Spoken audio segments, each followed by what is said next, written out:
William Bishop's blood is much more unstable than human blood and shows extensive mutation.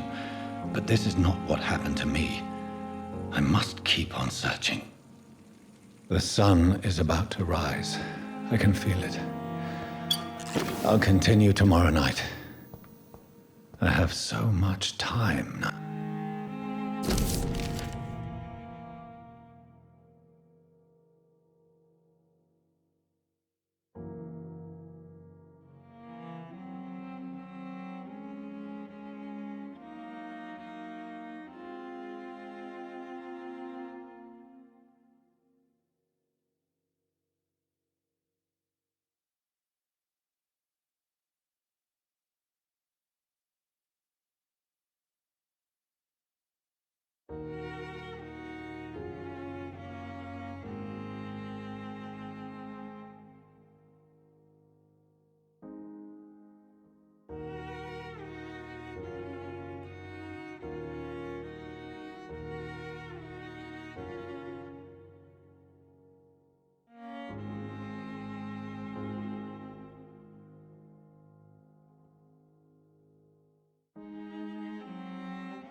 The flower's dying. It needs water.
Good evening, sir. I'm Dr. Reed. I believe we're going to be colleagues. Reed? Yes, I've been informed about your arrival. I'm Waverly Ackroyd. Welcome aboard, I suppose. Does my arrival inconvenience you in some way, Dr. Ackroyd? Let us just say that I don't particularly share Dr. Swansea's enthusiasm for hiring you. What we need here are reliable professionals, not overrated dabblers.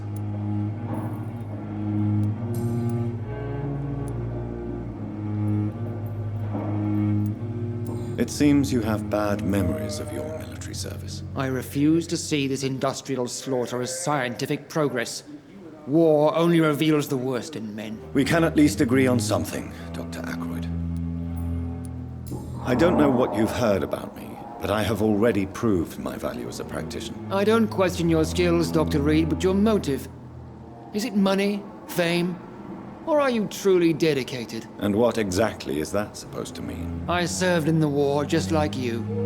But unlike you, I did not use the wounded to play the modern sorcerer. Be careful what you insinuate, Dr. Ackroyd. I only want you to admit you used those men to improve your theories.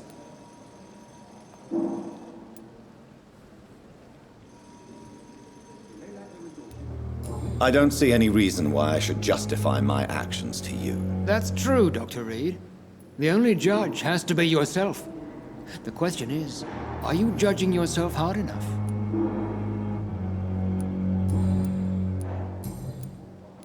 If you have a problem with me, Dr. Ackroyd, please feel free to tell me. Dr. Swansea has imposed your presence on this hospital without asking anyone's advice. The benefit of his position. But I don't agree with it. I know we've never met before, but I believe this hospital could use all the help it can get. You will agree with that, I'm sure. Oh, but I have heard about you, Dr. Reed. Of course, you can't say the same about me, since I have not wasted my time courting the press. There is no need for such animosity between us. Don't you think the epidemic is already enough to deal with? That is one point we could agree on. And that is precisely why I want to be sure that you will be of help to this hospital, instead of a burden. Since your tenure in this hospital is longer than mine, perhaps you can tell me more about this place. Let's just say I'm tired of the carelessness around me. I have always respected the skills of Dr. Swansea, but over time his enthusiasm has become displaced. Carelessness? Exactly what are you talking about? We're here to save lives. The people who trust us are not volunteering for experimentation. They're here to be healed. I don't intend to run any radical experiments, Doctor. Even if I, as any good practitioner should, express an interest in pushing the boundaries of medical research. Modern medical methods were created through audacity and ego. But there are rules in our line of work, and they're here to protect our patients.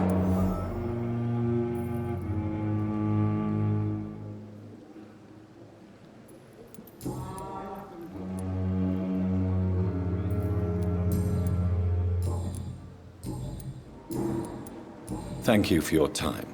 We'll talk later.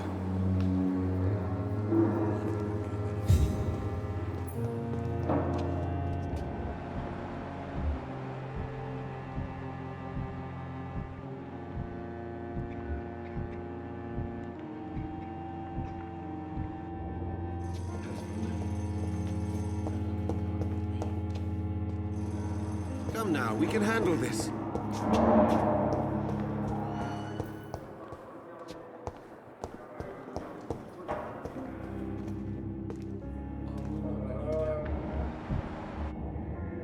Good evening, Doctor. I believe we're going to be working together. Dr. Reed.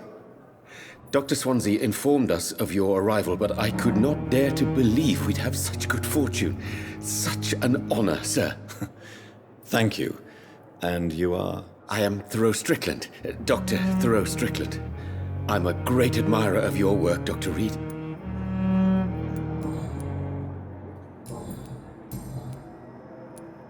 What do you think of Dr. Ackroyd's aversion to modern medical methods? It's a shame he's so narrow-minded. Dr. Swansea taught me that science is about exploring uncharted territory. I'm convinced that's true. With the influenza and all that's going on, You should put your differences aside, don't you think? Why is it so difficult to work together? I believe that if Dr. Ackroyd had been the one to discover the transfusion process, he would be the first to recommend its use. So you believe it's just a question of jealousy and pride? Dr. Ackroyd is as proud as he is blinded by his obsolete concept of medical science. Please, could you tell me something about yourself? I'm a great admirer of your work concerning blood transfusion, Dr. Reed.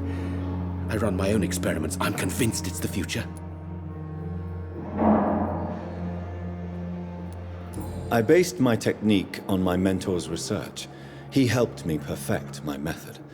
What is yours? I'd rather not talk about it. For now, it's just theories and first approach.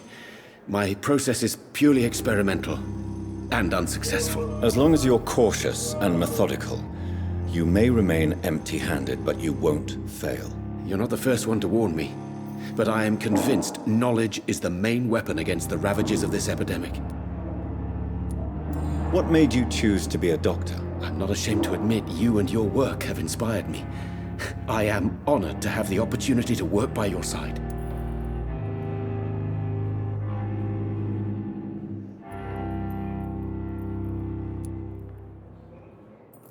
It's always a pleasure to share scientific and medical knowledge with someone eager to learn.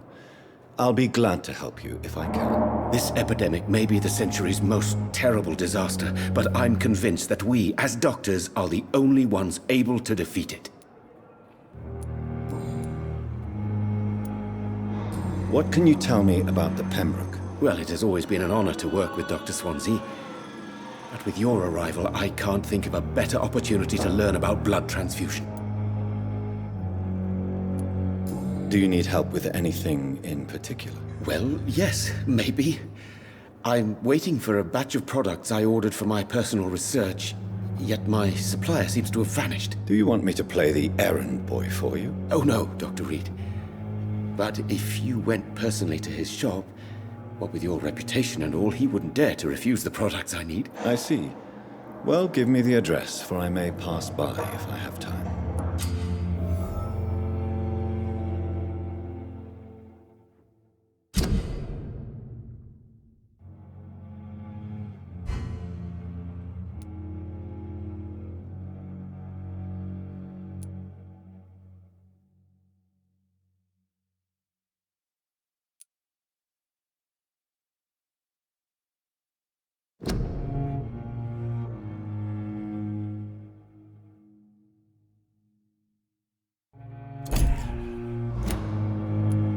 You seem quite optimistic.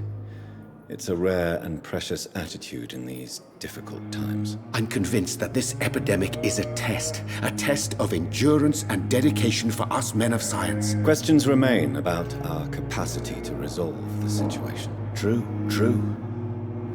Last summer, during the first wave of the epidemic, I used to joke with Milton about the extra work. We're not smiling now.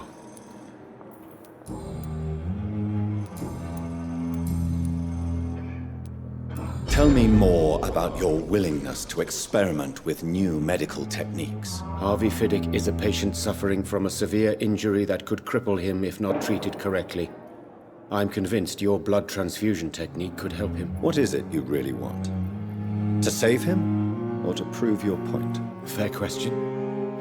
I want nothing but to save my patient, Dr. Reed. Especially since I know Mr. Fiddick's story.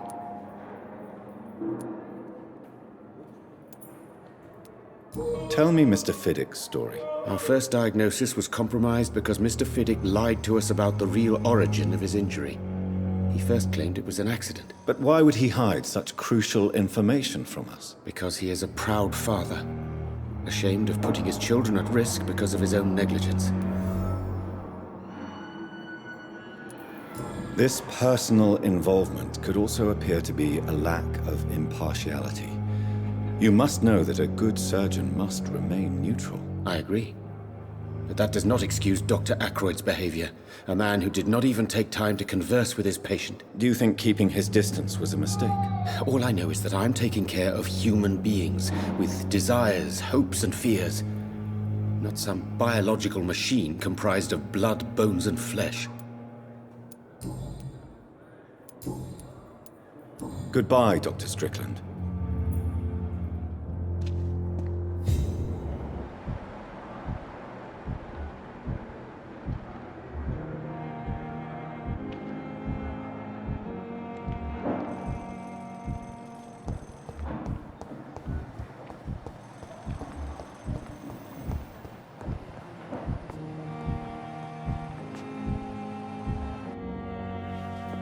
You always knew the word. Good evening, sir. I'm Dr. Reed. May I help you? I don't know if a third opinion is needed. Your colleagues are already arguing about my condition. I see. Would you mind telling me more about your situation? I'm Harvey Fiddick. All I want is to get me bloody arm fixed properly. Tell me about your injury, Harvey. Why do you feel so guilty about it? My wife died because of me. And now I may lose everything because I've been careless enough to hurt myself. What an arsehole.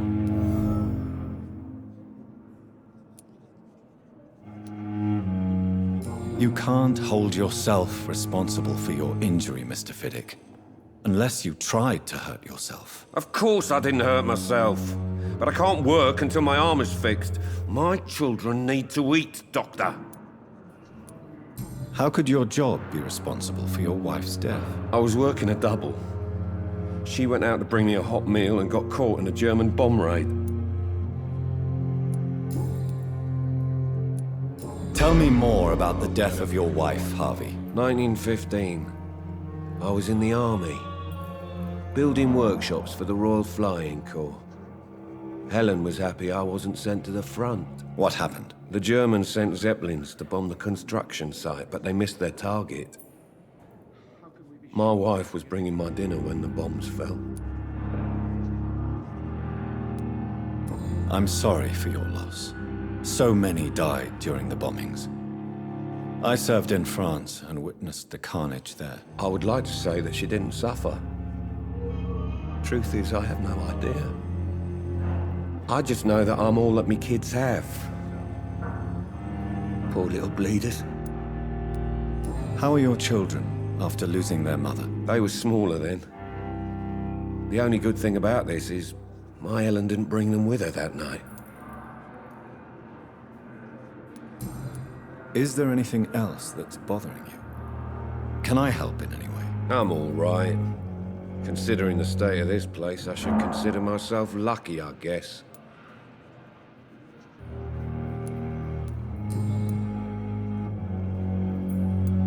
Tell me about the doctors who are arguing about your case. Strickland and Aykroyd. They both want the best for me, but there's a lot of pride there. Doctors are no different from carpenters, it seems. What do you mean? I often had professional arguments with rivals on a building site. Difference is, I disagreed about wooden nails, not flesh and bones.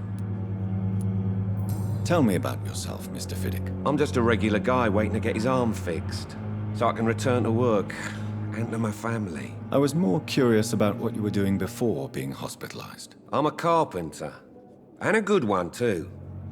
But that means I need both arms to feed my family, Dr. Reed. Are you satisfied with your treatment here? Well, it's clear that I've chosen a bad time to be injured. Forgive my bluntness, but you seem overwhelmed by cases of the flu. I won't lie to you about it. I'm afraid we are. Are you sure you don't want to operate yourself, Dr. Reed? I have the feeling you're very capable. And your colleagues seem to think so too. In other circumstances, you would be right. But for now, I don't think I can take on the responsibility. My apologies.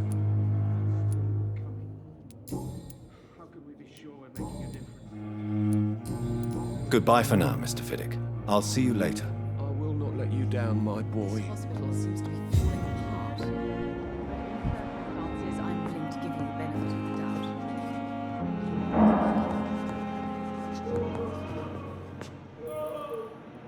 I'm so tired. Will this shit never end? You always knew the words to calm the children, Ellen. As for me, what a blundering idiot.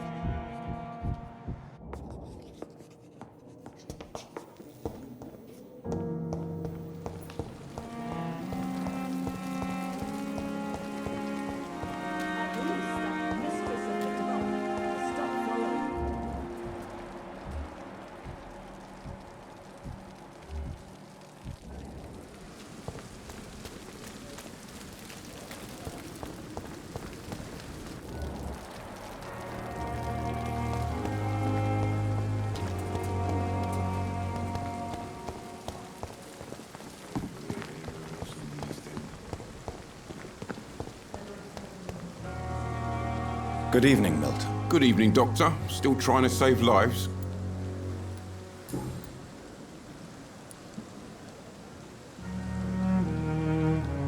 Do you know that Nurse Hawkins is thinking of leaving the hospital? That's not a surprise.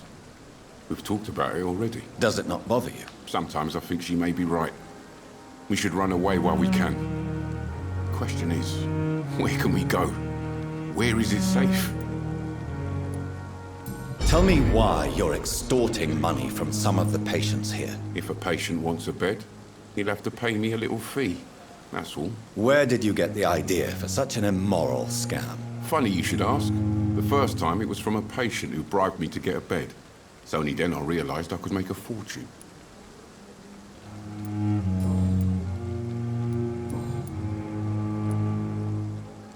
Why do you have such a mediocre reputation among your colleagues, Milton? Fuck them. Nobody knows the horrors I've seen since working here. This city was sick long before the epidemic, Dr. Reed. I know it's a difficult task, but correct me if I'm wrong. Is this not the job you are paid to do? I've seen babies left to die while their brothers were properly fed. Underage girls and boys sold to all manner of perverts. I'm sorry, I don't know what to say. Yeah, exactly. We lack words. So excuse me if I don't look on the bright side of life. So what do you do exactly in this hospital? Apart from smuggling guns, I mean. I've been an ambulance driver since... too long, I guess. I bring sick people here night and day. It's a dirty job, but I get it done. Most of the time. It sounds like things have been a bit rough recently.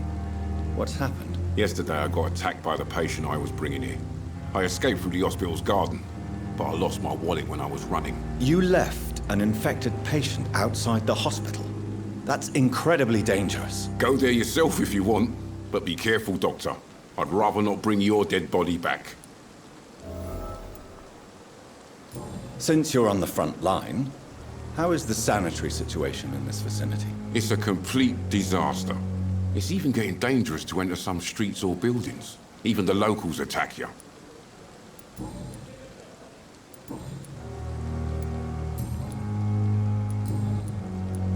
Goodbye, Milton. Giant morgue disguised as a hospital. Yes, pendant nowadays.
If I'm to stay here until my research is complete, I'd better learn to hide my true nature from the mortals.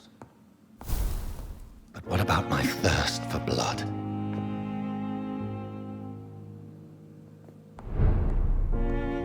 Hurry now, Doctor. It's freezing.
Come on, I don't have all night.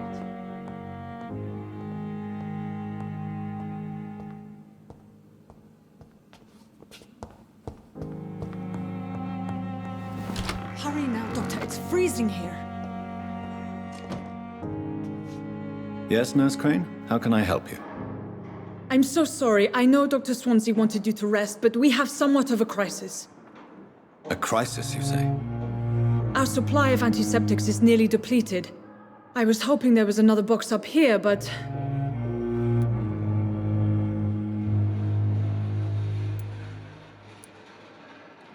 Sorry. There's nothing here.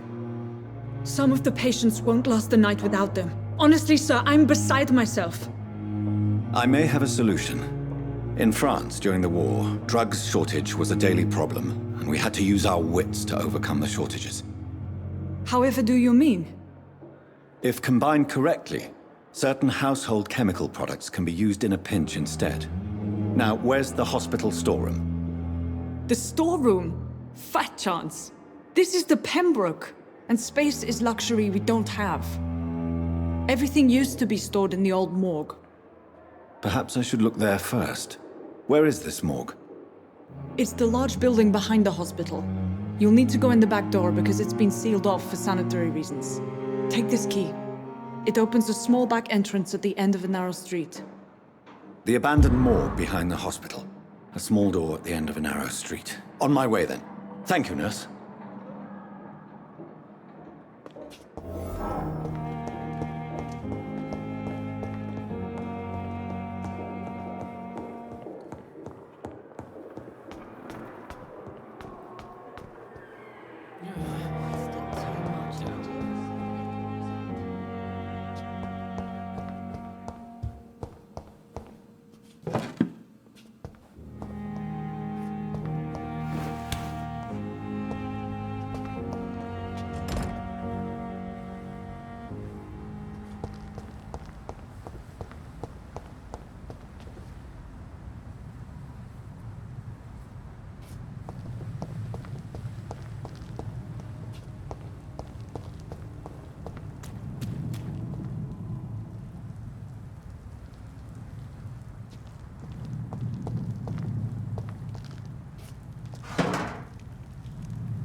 Scowl voices in the garden. I should investigate. If they were to find somebody.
So, Mr. Hooks and Nurse Hawkins are an item. Those two have hidden their affections well.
It's locked.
to the infected William Bishop.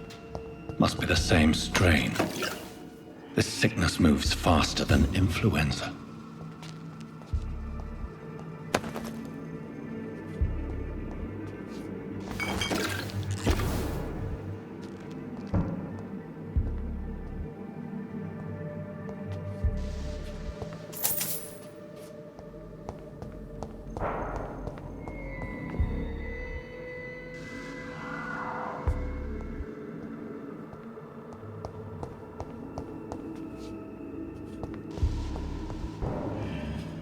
Balls of Mars, fortifiers.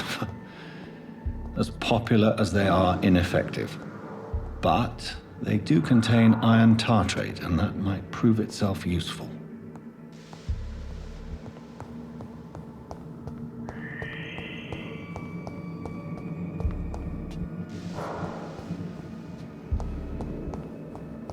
It's locked, all right.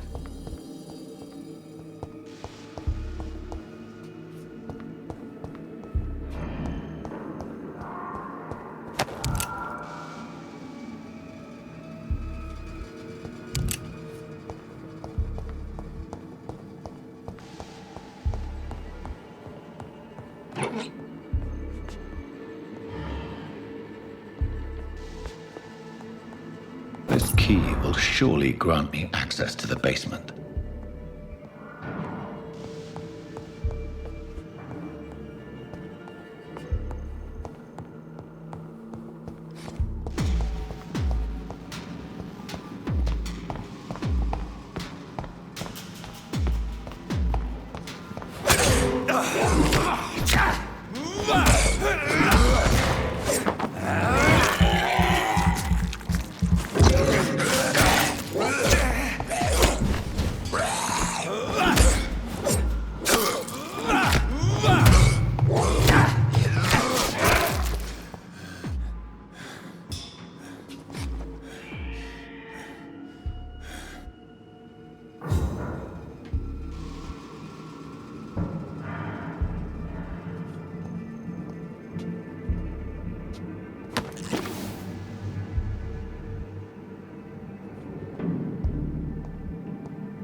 I cannot enter.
These scowls feed from corpses and the husks of animals. They're not after blood.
It's locked. It's locked, all right.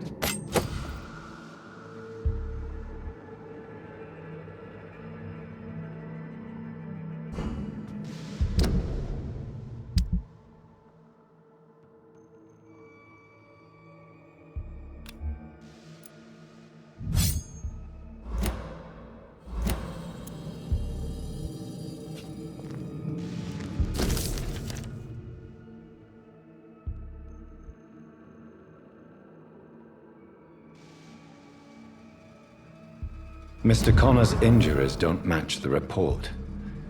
I'd better look into this.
It's locked.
Scowls can be so ferocious.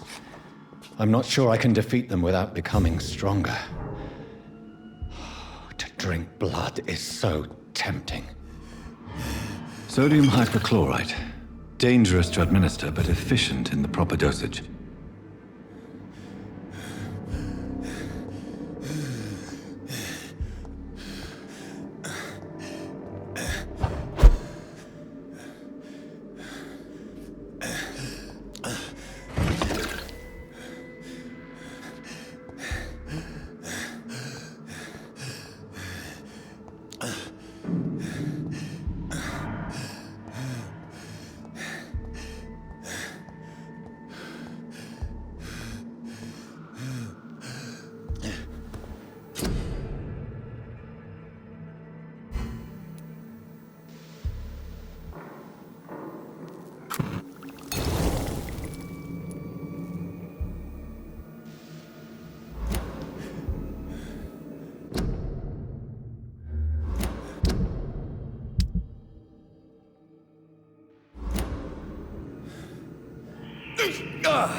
It's locked, all right.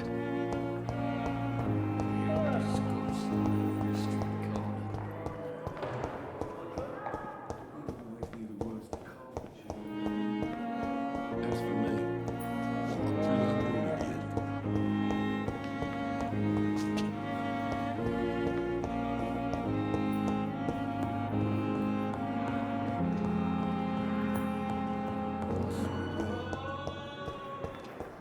Its effect on me. But the suffering Perhaps I continues. should reconsider the offer from that Callaghan fellow.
Finally, you've returned, Doctor. Did you find anything of value? Yes, nurse. You've worked your first miracle, Doctor. Now, this patient here needs immediate treatment. Duty calls. When the storm has passed, I'll show you how to mix the remedy yourself with the same basic ingredients. Many thanks, Doctor. When you've finished, you ought to report to Dr. Swansea in his office. He's been looking for you. Seemed pressing.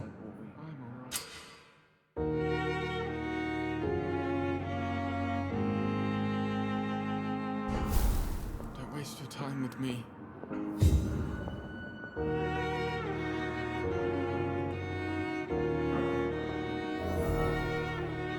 This hospital seems to be falling